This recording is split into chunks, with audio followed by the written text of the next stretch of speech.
मैले प्रधानमन्त्रीलाई पटक पटक भनेको छु, नागरिकलाई नतर्साउनुस्। प्रधान कुर्सीमा बसेको प्रधानमन्त्री यो बेलामा डराउने बेला आएको छ। आफू डराउनुपर्छ। प्रधानमन्त्री डरायो भने बल्ल नागरिक डरबाट मुक्त हुने अवस्था हुन्छ। पाएका दुःख कष्टका पीडाहरू हुन्, ती सबैलाई मैले गम्भीरतापूर्वक लिएको छु। म करिब 59-60 सालदेखि घुमिरहेको मान्छे हुँ। मैले यति धेरै तन्देरी र आत्तिएको कहिले पनि देखेको थिएन। यति धेरै मानिसहरू निराश भएको मैले देखेको थिएँ। मैले कसैलाई तर्साएको होइन, मैले अनुभूति गरेको कुरा सेयर गरेको। हामी तपाईहरुका पीडा या तपाईहरुका समस्याहरूलाई सकारात्मक ढंगले सम्बोधन गर्न तयार छौं भनेर म प्रधानमन्त्रीको हैसियतले भन्छु। नागरिक स्वतन्त्रता, जुन अभिव्यक्ति स्वतन्त्रता भनौं, प्रेस स्वतन्त्रता भनौं, यसको मुख्य कुरा यही हो। यो प्रत्येक यो कुनै एउटा बिन्दुमा गएर टुङ्गिने कुरा पनि होइन। इलेक्सन पिरियडिक हुने र इलेक्सन फियर हुने कुरा मात्र होइन र यो नेसेसरी कन्डिसन हो रहेछ, तर सफिसिएन्ट होइन रहेछ। त्यसैले निर्वाचित भएर आएको सरकारले कम्तीमा पनि 3टा कुरा गरिरहेको छ कि छैन भनेर हेर्नुपर्ने रहेछ। रुल अफ ल, विधिको शासन, निरन्तर विधिको शासन फेरि कुनै मन्त्र जस्तो जप्ने कुरा भयो। निरन्तर रूपमा उसले विधिको शासनको परिपालना गरिरहेको छ कि छैन। संविधानले सरकारको पनि सीमा तोकिदिएको हुन्छ। संविधानले तोकिदिएको सीमाभित्र सरकार बसिरहेको छ कि छैन र संविधानले अरूलाई तोकिदिएको सीमाको सम्मान उसले गरिरहेको छ कि छैन। र तेस्रो कुरा भनेको नागरिकको आधारभूत स्वतन्त्रता, जसलाई संविधान र कानुनले सुनिश्चित गरिदिएको हुन्छ, त्यसको विस्तार गर्न उ लागिरहेको छ कि छैन। यो सन्दर्भमा यसको कसीमा हामीले हाम्रा सरकारहरूलाई हेर्यौं भने रुल अफ लको बारेमा पनि कुराकानी गर्न सकिएला, अर्को विषयमा कुराकानी गर्न सकिएला। खास गरिकन नागरिक स्वतन्त्रताको सन्दर्भमा चाहिँ प्रत्येक सरकार कुनै न कुनै रूपमा हामीले हेर्यौं भने के कुरामा देख्छौं भने कुनै न कुनै मौका ताकिरहेको जस्तो देख्छौं। कता कता त्यो नागरिकहरूको स्वतन्त्रतासँग भयभीत भएको देख्छौं। अहिले मात्र एउटा विधेयकको चर्चा भइरहेको छ। एउटा सरकार हुँदै गर्दाखेरि अहिले हामीले नागरिकको टेलिफोन रेकर्ड गर्न पाउने, टेप गर्न पाउने भन्ने विधेयक भनेर आयो। म त्यसको संशोधनकर्ता भएको म सम्झन्छु। सरकारहरू फेरिरहेको हुन्छ, त्यो बेलामा विरोध गर्ने दलहरू फेरिरहेको हुन्छ। प्रत्येक पटक सरकारभन्दा बाहिर बस्दै गरेको दलले त्यसको विरोध गर्छ, तर सरकारमा बस्दै गर्दा सबभन्दा पहिले त्यो विधेयक अगाडि लिएर आउँछ। यस्ता विधेयकहरू पनि छन्। भोलि आम सञ्चारको सन्दर्भमा पनि यही प्रवृत्ति फेरि देखिन सक्छ। यस्तो बेलामा त्यतिखेर सबैभन्दा बढी सचेत को हुनुपर्ने रहेछ भने त्यो बेलामा सबैभन्दा बढी सचेत हुनुपर्ने भनेको सञ्चार माध्यम नै हो। तपाईहरु सधैँभरि प्रतिपक्ष हो, हामीहरू बदलिराख्छौँ। हामीहरू कहिले सरकार पक्ष हुन्छौँ त्यही विधेयकको समर्थन गर्छौँ, प्रतिपक्ष हुन्छौँ त्यही विधेयकको विरोध गर्छौँ। यो फेरि अहिले यसपालि पनि हेर्नु होला, फेरि फेरिन्छ। किनकि मलाई याद छ, मेरै पार्टीको नेतृत्वको सरकार रहँदै गर्दाखेरि मैले अघिल्लो पटक हालेको संशोधन, जतिखेर अर्को पार्टीको नेतृत्वमा सरकार थियो, यो संशोधन फिर्ता लिनु पर्यो भनेर भन्दै गर्दा मैले फिर्ता लिन सक्दिनँ। किन सरकार फेरियो, सरकारको नेतृत्व फेरियो होला, तर विधेयकप्रतिको मेरो धारणा फेरिएको छैन भनेर बोलेको त्यो क्षण म सम्झन्छु। हामीले पनि कतिपय सन्दर्भमा दबावमा काम गर्नुपर्ने कुराहरू छँदैछन्, त्यो आफ्नो ठाउँमा हो। तर मैले के सन्दर्भ भनेको नागरिक स्वतन्त्रता, जुन अभिव्यक्ति स्वतन्त्रता भनौं, प्रेस स्वतन्त्रता भनौं, यसको मुख्य कुरा यही हो। यो कुनै एउटा बिन्दुमा गएर टुङ्गिने कुरा पनि होइन। र निरन्तर रूपमा ग्लोबल्ली हामीले हेर्यौं भने अहिलेको डेमोक्रेसीको सबभन्दा ठूलो एउटा चुनौतीको रूपमा रहँदै गर्दाखेरिको यो विषय तपाईहरुका निम्ति सबैभन्दा, तपाईले आज प्रधानमन्त्रीको अगाडि मैले बुझेको कुरा, प्रधानमन्त्रीसँग वा सरकारसँग यो बेलामा वा राजनीतिक दलहरूसँग तपाईहरुका जुन रोयल्टीको नवीकरणको यी कुराहरू त भन्नुपर्छ नै, किन तपाईहरुका मागहरू हुन्, ती हुन्। तर सँगसँगै यत्रो संस्थाले सँगसँगै चाहिँ नागरिक स्वतन्त्रताको कुरा पनि तलमाथि हो भने सरकारलाई हामी छाड्दैनौँ भन्ने कुरा पनि तपाईहरुले सँगसँगै भन्नुपर्छ। र यो सन्देश सरकार चलाउनेले पनि बोकेर जानुपर्छ, हामी सबैले बोकेर जानुपर्छ भन्ने मलाई लाग्छ। हाम्रो पनि तपाईहरुसँग के अपेक्षाहरू छ, खास गरिकन चाहिँ फेक न्यूजका बारेमा, मिसइन्फर्मेसनका बारेमा, डिसइन्फर्मेसनका बारेमा न्यारेटिभ कसले बनाउँछ, अहिले सोसाइटीमा धारणाहरू कसले बनाउँछ, भाष्यहरू कसले स्थापित गर्छ, यो विषयको सन्दर्भमा चाहिँ अहिले हामी जसरी सामाजिक, यो पनि यहाँ नेपालमा मात्र भयो, ग्लोबल डेमोक्रेसीको सबभन्दा ठुलो चुनौतीको विषय मध्ये हो। सूचना प्रविधि विधेयक आउँदै गर्दाखेरि सूचना प्रविधि विधेयकमा सामाजिक सञ्जालमा कसैले पनि कसैका विरुद्धमा लेख्दै गर्दा यदि त्यो लेखिएको कुरा आपत्तिजनक छ भने उसलाई 5 लाख रुपैयाँसम्मको 5 वर्षसम्मको कैद, 5 लाखदेखि 15 लाख रुपैयाँसम्मको जरिवानाको प्रस्ताव आउँदै गर्दाखेरि सबैभन्दा पहिला त्यसको खिलाफमा संशोधन प्रस्ताव तयार गरेर संसदभित्र उठेर बोलेर राखेर भनेर गरेर आएको सांसद मध्येको हुँ म। यद्यपि मैले सामाजिक सञ्जालमा सबैभन्दा बढी गाली खाने मध्ये पनि हुँ। यसलाई मैले कसरी हेर्छु भने तपाईले यसको कस्ट के तिर्ने भन्ने कुरा हो। साँच्चीकै चुनौतीपूर्ण छ।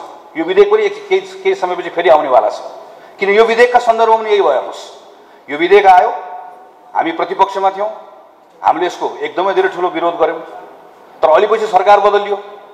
सरकारले कतिपय कुरा ऐनबाट नल्याइकन निर्देशिकाबाट ल्यायो, कार्यविधिबाट ल्यायो, किनकि हामी सोच्ने तरिका त हाम्रो एउटै छ, सकेसम्म बोल्ने मान्छे हामीले बोल्ने कुराहरू बन्द होस् यी कुराहरू भन्ने सोच्ने हामीले भयौँ। यो यो यो किन मैले एकदमै यसको डेलिकेट छ यसको ब्यालेन्स भने, अभिव्यक्ति स्वतन्त्रताको दुरुपयोग भयो भनेर त्यसलाई ब्ल्याङ्केट त्यसलाई रोक्ने कोसिस गर्यो भने प्रकारान्तरले त्यसलाई कसलाई रोक्छ भने अभिव्यक्ति स्वतन्त्रतालाई रोक्छ।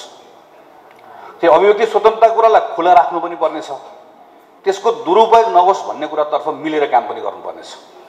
त्यो मिलेर सामाजिक सञ्जालहरू आजको दिनमा भाष्य निर्माण गर्ने आधार नहोस्, फेक न्युज, डिसइन्फर्मेसन, मिसइन्फर्मेसनका निम्ति सञ्चारका माध्यमहरू प्रयोग नहोस् भन्नका निम्ति कुनै लाग्नुपर्ने छ भने अब राजनीतिक दलहरूको तर्फबाट वा सरकारको तर्फबाट त्यो अपेक्षा चाहिँ हाम्रो तपाईँहरूसँग भएको अपेक्षा हो।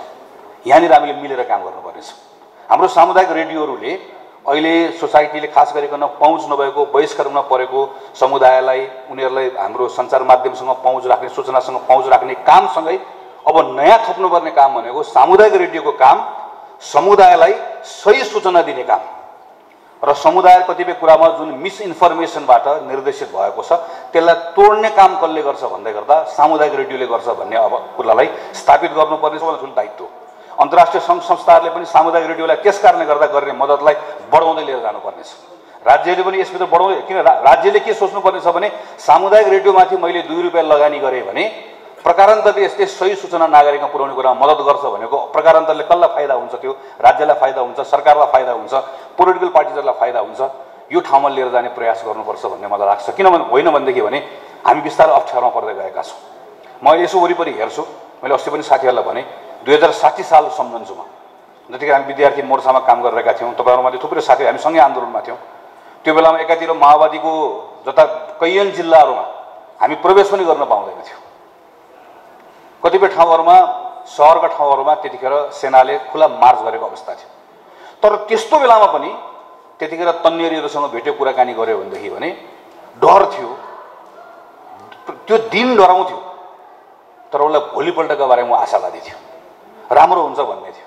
उसले कता कता समाचार के सुनेको हुन्थ्यो भनेदेखि भने ए शान्ति प्रक्रिया सुरु हुन लागेको छ अरे, राजनीतिक दल 7 दल र माओवादीका बिचमा के सम्झौता भएको छ अरे, यिनीहरू अहिलेको सत्ताका विरुद्धमा सङ्गठित भएर आन्दोलन गर्दैछन् रे, यो आन्दोलन सफल भएपछि राम्रो हुन्छ रे। हामी कतिसम्म बोलेर त्यो बेलामा भन्थ्यो युवाहरूको बिचमा भने एउटा यस्तो दिन आउनेछ अमेरिकामा लामो लाइन लागेको हुनेछ नेपालमा भिसा लिनको लागि, र त्यो बेलामा अमेरिकामा भएको नेपाली राजदूतावासको नेपाली कर्मचारीले काउन्टर बन्द भयो भने अमेरिकनलाई फर्काउनेछन् भन्दै गरेर तल तर ताली बजाउँथ्यो। उछालेको होइन, मलाई पनि त्यही लाग्थ्यो, तल भाषण सुन्नेलाई पनि त्यही लाग्थ्यो। मान्छेहरू सबजना यस्तो दिन आउनेछ, यस्तो दिन आउनेछ भन्ने खालको विश्वास लिएर बसेको अवस्था थियो। अहिले मैले वरिपरि यसो तन्नेरी हेरेँ भनेदेखि भने उता काउन्टर बन्द होइन, यताको काउन्टर बन्द होला भने चिन्ता सबैलाई भएको देख्छु। सब खुट्टा उचालिरहेका छ, सब दौडिरहेका छ, सब भाग्न चाहिरहेका छ। कोही पनि यहाँ राम्रो हुन्छ भन्ने विश्वास गर्न सकिरहेका छैन। 60 सालभन्दा स्थिति हाम्रो धेरै राम्रो होला, तथ्याङ्क हामी बसेर छलफल गर्दै गर्दा पनि त 60 सालभन्दा त राम्रै होला नि त। तर तथ्याङ्क ठिक छ कि छैन भन्ने कुराले हुँदो रहेनछ, मान्छेले के अनुभूति गरिरहेको छ भन्ने कुराले हुँदो रहेछ। हामी सबैलाई सबै कुरा खराब भइरहेको छ भने लागिरह्यो भने सम्हाल्ने चाहिँ कसरी हो, सम्हाल्ने कहिले हो? यहाँनिर चाहिँ राजनीतिक दल, सामुदायिक रेडियो, हामी सबैले एक ठाउँमा आएर हामीले सबै एक ठाउँमा आएर काम गर्नुपर्ने छ। दिनमा 10 वटा समाचार सुन्दै गर्दा 8 वटा समाचार हाम्रो बारेमा सुनेर मान्छे खुसी हुनेवाला छैन अहिले। हामीलाई संसदमा हेर्दै गर्दा कहिलेकाहीँ लाग्छ अस्तिसम्म यतातिर बस्दै थिए, अर्कोतिर बसे, यता सरकार बनाए, फेरि अल्टी खान्छन् कि पल्टी खान्छन् कि, मान्छे त हिसाब किताब गर्दा प्रदेशको हिसाब किताब गर्छ। अस्तिसम्म सरकारमा थिए, अहिले उसले भोट हाल्छ, मान्छे हिसाब किताब गर्दा गर्दै त्यहाँभित्र जाने अवस्था छ। हाम्रो समाचार 8 वटा सुने पनि 2टा समाचार त यस्तो सुनोस् कि सुत्दै गर्दा नेपालमा केही न केही त भइरहेको छ, राम्रै भइरहेको छ, यता राम्रो भयो होला, उता राम्रो भयो होला, सानसाना कुरा होलान्, भुइँ मान्छेका कुरा होलान्, तन्नेरीका कुराहरू होलान्, सोसाइटीमा भइरहेका कम्युनिटीले गरिरहेका कामहरू होलान्। 2टा भए पनि राम्रो कुरा सुनेर मान्छे सुत्यो भनेदेखि मात्रै त्यो मान्छेको आशा बाँकी रहिराख्ला। म साँच्चीकै डराएको छु। मैले प्रधानमन्त्रीलाई पटक पटक भनेको छु, नागरिकलाई नतर्साउनुहोस्, तर प्रधानमन्त्री एक्लै बस्दा डराउनु पर्ने बेला आएको छ। एक्लै बिहान बेलुका बस्दै गर्दाखेरि मेरो त आग्रह गर्नु चाहन्थे आज उहाँलाई, कम्तीमा दिनमा आधा घन्टा समय निकाल्नुहोस्, भेटघाट बन्द गर्नुहोस् र एकपटक सोच्नुहोस् त मसँग जुन समय छ यो समयको एक एक सेकेन्डको मैले कसरी प्रयोग गर्ने र डराउनुहोस्। कुर्सीमा बसेको प्रधानमन्त्री यो बेलामा डराउने बेला आएको छ। आफू डराउनुपर्छ। प्रधानमन्त्री डरायो भने बल्ल नागरिक डरबाट मुक्त हुने अवस्था हुन्छ। प्रधानमन्त्रीले दायाँ हेरे पनि भोट, बायाँ हेरे पनि भोट, मसँग त 172 छ, 73 छ, ढुक्क छ भनेर भन्दै गयो भने अलि पछि टाउको हामी मात्र बाँकी रहन्छौँ, मञ्च हामी भरिन्छौँ, तल हामीलाई सुन्ने मान्छे बाँकी नरहन सक्छ। म यस कारणले गर्दा भन्दैछु कि म मानिससँग काम गरिरहेको छु, नागरिकसँग काम गरिरहेको छु, सहरको गाउँको। मैले यति धेरै तन्नेरी आत्तिएको, म करिब 59-60 सालदेखि घुमिरहेको मान्छे हुँ। मैले यति धेरै तन्नेरी र आत्तिएको कहिले पनि देखेको थिएन। यति धेरै मानिसहरू निराश भएको मैले देखेको थिएँ। मैले कसैलाई तर्साएको होइन, मैले अनुभूति गरेको कुरा सेयर गरेको। तर यो कुराबाट एक्लै कसैले सकिन्न। यहाँबाट सुरु हुनुपर्छ, हामी सबैले कलेक्टिभ काम गर्नुपर्छ र त्यहाँनिर मलाई विश्वास छ सामुदायिक रेडियोसँग यति धेरै ठुलो स्पेस छ, यो स्पेसको यसले सही ढङ्गले प्रयोग गर्न सक्छ। सामुदायिक रेडियोलाई मद्दत गर्नुपर्ने कुरामा तपाईँले जुन कुरा आज उठाउनु भएको छ, प्रतिबद्ध भएर यो पार्लियामेन्टबाट ऐन पास गर्ने कुरा, तपाईँहरूले पाउनुपर्ने केही जुन तपाईँहरूको हक हो, सुविधा हो, ती कुरालाई ऐनबाट दिने कुरा, कतिपय कुराहरू सरकारको कार्यकारी निर्णयबाट दिलाउने कुराहरूमा हामी निरन्तर रूपमा लागिरहन्छौँ। तपाईँहरूसँग सँगसँगै सहकार्य गर्छौँ। 17 वर्ष यहाँसम्मको यात्रा ल्याइपुर्याउने क्रममा जो साथीहरूले योगदान गर्नुभएको छ उहाँहरू सबैलाई सम्झँदै सम्मान प्रकट गर्दै म आफ्नो कुरा टुङ्ग्याउँछु। र आज संसदको विधेयकको सन्दर्भमा हाम्रो केही सांसद साथीहरूले छलफल कार्यक्रम राख्नुभएको र मैले त्यसको सभापतित्व गर्नुपर्ने भएको हुनाले गर्दा म कार्यक्रमबाट पनि बिदा माग्न चाहन्छु। धन्यवाद, नमस्कार, जय नेपाल। जानीय राणा शासनका विरुद्ध आन्दोलनको सफलतासँगै 2007 सालमा पहिलोपटक प्रजातन्त्र रेडियो नेपालको स्थापना भएसँगै विद्युतीय सञ्चार माध्यमको प्रारम्भ हुन पुग्यो। रेडियोको स्थापनासँगै शिशु अवस्थामा रहेको प्रजातन्त्रको सुदृढीकरण र जनसमुदायमा लोकतान्त्रिक चेतनाको विकासमा योगदान हुन सुरु गर्यो। आज देशभरि 600 भन्दा बढी रेडियोहरू सञ्चालनमा आएका छन्। हजारौं सञ्चारकर्मीहरू रेडियोमा कार्यरत हुनुहुन्छ। लाखौं श्रोताको सूचना एवं समाचारको प्राथमिक माध्यम रेडियो हुन पुगेका छन्। यो आफैमा निकै ठुलो उपलब्धि हो। नेपालको सन्दर्भमा सामुदायिक रेडियोहरूले एफएम रेडियो प्रविधिका माध्यमबाट नेपाली जनताको सूचनाको हक प्रवाहका लागि महत्त्वपूर्ण भूमिका खेलेका छन्।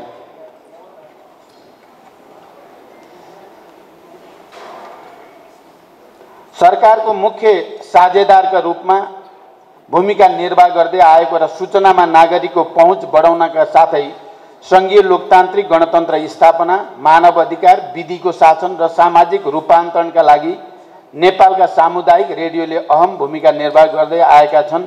यो हामी सबैका लागि खुसीको विषय हो। राजनीतिक परिवर्तनका लागि गरिएको चाहे जनयुद्ध, जनआन्दोलन, मधेस आन्दोलन एवं न्याय, समानता र स्वतन्त्रताका पक्षमा भएका न्यायपूर्ण आन्दोलनहरूमा रेडियोले महत्त्वपूर्ण भूमिका खेल्दै आएका छन्।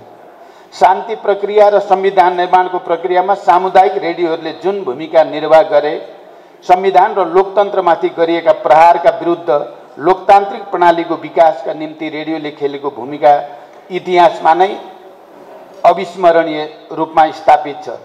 साथै सामाजिक विभेद, कुरीति र विसङ्गतिका विरुद्ध खरो रूपमा प्रस्तुत हुँदै सामाजिक जागरण एवं रूपान्तरणका क्षेत्रमा यहाँहरूले निर्वाह गर्नुभएको भूमिकाले सभ्य समाजको निर्माणमा पनि महत्त्वपूर्ण योगदान पुर्याएको छ।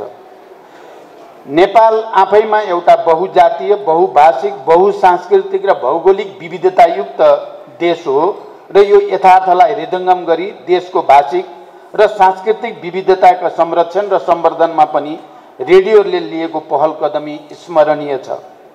मातृभाषाका माध्यमद्वारा विभेदमा पारिएका सूचनाको पहुँच एवं भाषिक ज्ञानको अभावमा राष्ट्रिय मूल प्रवाहमा आउनबाट वञ्चित पारिएका श्रोताहरूका लागि समेत विविध भाषाका समाचार र खोजमूलक सामग्री निकै प्रभावकारी देखिएका छन्। राष्ट्रको महत्त्वपूर्ण पुँजीको रूपमा काम गरिरहेका यस्ता सञ्चार माध्यमहरूको दिगो विकास एवं व्यवस्थापनको जिम्मेवारी हाम्रो साझा जिम्मेवारी हुन आइपुगेको छ।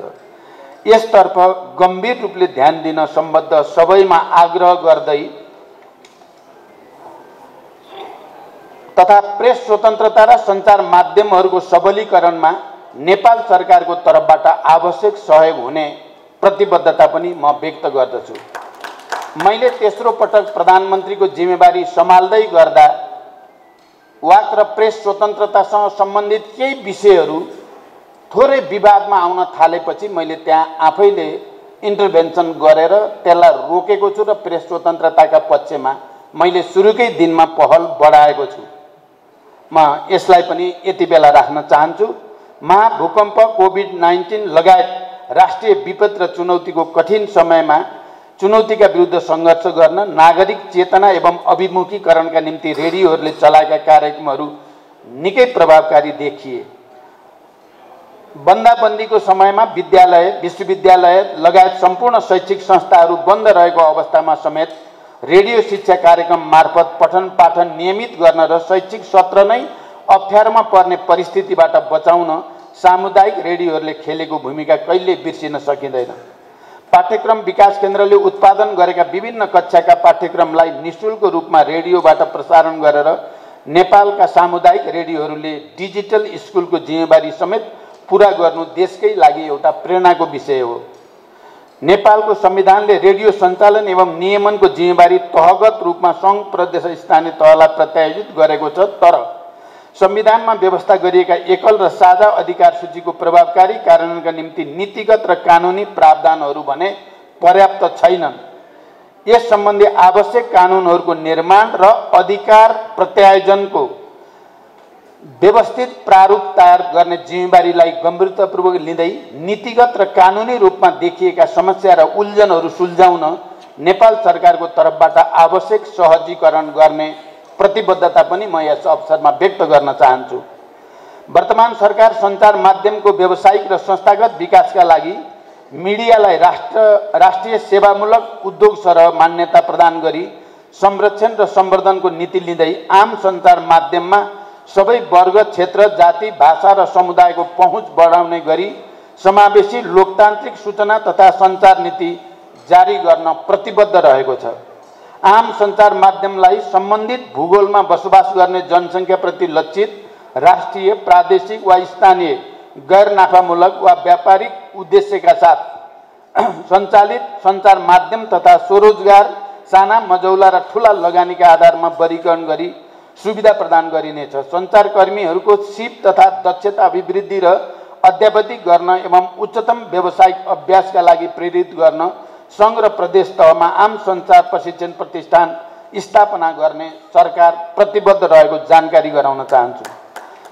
पत्रकार र सबै प्रकारका सञ्चार माध्यमको पेशागत तथा भौतिक सुरक्षाको प्रत्याभूति सम्पूर्ण पत्रकारहरूको स्वास्थ्य, दुर्घटना एवं हुलदङ्गा एवं आतङ्कको बिमा, साना लगानीमा सञ्चालित तथा मोफसलका सञ्चार माध्यमको सञ्चालन र स्थायित्वको लागि स्थायी प्रकृतिको पत्रकारिता विकास कोष स्थापना गरिनेछ। यो जानकारी पनि म गराउन चाहन्छु। आजको युग विज्ञान प्रविधि र मुख्यतः सूचना प्रविधिको युग हो। चौथो औद्योगिक क्रान्तिका रूपमा विकसित सूचना प्रविधिले मानव जाति र सामाजिक जीवनका सम्पूर्ण अवयवहरूमा सकारात्मक प्रभाव मात्र पारेको छैन, अपितु सूचना प्रविधिभन्दा बाहिरबाट मानव जातिको अस्तित्वको कल्पना नै गर्न नसकिने ठाउँमा सिङ्गो विश्व आइपुगेको छ। आज दुनियाँमा त्यस्तो कुनै क्षेत्र छैन जहाँ सूचना प्रविधिको निर्णायक भूमिका नरहेको होस्। हिजो सूचना सम्प्रेषणको माध्यमका रूपमा विकसित प्रविधिको क्षेत्र ज्ञान, विज्ञान, उत्पादन, निर्माण, ज्ञान उत्पादन, सम्प्रेषण सहित अर्थतन्त्रको निर्णायक क्षेत्रका रूपमा उपस्थित छ। तसर्थ सूचना प्रविधिको विकास र यसबाट सिङ्गो विश्व र हाम्रो राष्ट्रिय जीवनमा पारेको प्रभाव एवं राष्ट्रको बृहत्तर विकास तथा समृद्धिका लागि यसको सर्वव्यापी र निर्णायक महत्त्वलाई हामी सबैले आत्मसात गर्नै पर्दछ। प्रविधि मैत्री सरकार र नेतृत्वको सकारात्मक भूमिका एवं पहलबाट मात्रै सामाजिक न्याय, सुशासन र समृद्धिको लक्ष्य हासिल गर्न सकिन्छ। प्रतिनिधि सभाबाट दोस्रो पटक विश्वासको मत प्राप्त गरे पश्चात राजनीतिक स्थिरता, सरकारको भविष्य र राजनीतिक वृत्तमा देखेका अनेकौं आशंकाहरू यति बेला निवारण भएका छन्। संविधान र लोकतन्त्रको रक्षा, सामाजिक न्याय, सुशासन र समृद्धिको लक्ष्यमा दृढतापूर्वक अगाडि बढिरहेको वर्तमान सरकार प्रतिनिधि सभा र प्रदेश सभाको निर्वाचनमा व्यक्त जनादेशका आधारमा राजनीतिक व्यवस्थापनको कामसहित विकास र समृद्धिको यात्रामा द्रुत रूपमा अगाडि बढ्ने सङ्कल्पमा छ। मैले दृढताको साथ सङ्कल्प गरेको छु कि पुरै तागतका साथ निराशा र आशंकाहरूलाई चिर्दै आशाको नयाँ रक्त सञ्चार गर्न बदलिएको राजनीतिक व्यवस्था अनुरूप जनताको अवस्था बदल्न सरकारको अठोटमा यहाँहरूको दह्रो एकैबद्धताको म आशा गर्दछु र अपिल पनि गर्न चाहन्छु। सरकारले गरेका सकारात्मक प्रयास र प्राप्त उपलब्धिहरूलाई जनसमुदायमा सम्प्रेषण गरेर देशमा केही हुँदैछ, हामीले गरे नसकिने केही छैन, देश निर्माणको जिम्मेवारी हामी सबैको साझा जिम्मेवारी हो भन्ने विचार र भावना समेत सम्प्रेषण गर्नुहुनेछ भन्ने मेरो गहिरो विश्वास छ। मैले यहाँ स्वागत मन्तव्य राख्दै गर्दा संस्थापकका तर्फबाट जे ती कुराहरू सुने मैले तिनलाई गम्भीरतापूर्वक लिएको छु। चाहे त्यो प्रतिष्ठान निर्माणको विषय होस्, चाहे स्थानीय तह प्रदेश र सङ्घको समन्वयसँग सम्बन्धित विषय होस्, या तपाईहरुले यो बीचमा धेरै उतार चढाव घुम्ती मोड पार गर्दा पाएका दुःख कष्टका पीडाहरू हुन्, ती सबैलाई मैले गम्भीरतापूर्वक लिएको छु। यहाँ अघि भर्खरै सञ्चार सचिवको तर्फबाट पनि भनियो, तपाईहरु संस्थागत रूपले आउनुहोस्, हामी तपाईहरुका पीडा या तपाईहरुका समस्याहरूलाई सकारात्मक ढंगले सम्बोधन गर्न तयार छौं भनेर म प्रधानमन्त्रीको हैसियतले भन्छु। तपाईहरुको एउटा प्रतिनिधि मण्डल छिटै सिंहदरबार आउनु होला, म स्वागत गर्न तयार छु। बसेर छलफल गरेर समस्यालाई सम्बोधन गर्न म तयार छु, यो विश्वास म तपाईहरुलाई दिलाउन चाहन्छु। अन्तमा सामुदायिक रेडियोको प्रसारक संघको यो स्थापना दिवसका अवसरमा सम्पूर्ण सञ्चार माध्यम र श्रमजीवी पत्रकारहरूमा हार्दिक शुभकामना व्यक्त गर्दै नेपाल सरकारको तर्फबाट आवश्यक सहयोग र सहकार्यको प्रतिबद्धता सहित बिदा हुन्छु। धन्यवाद। अभिवादन।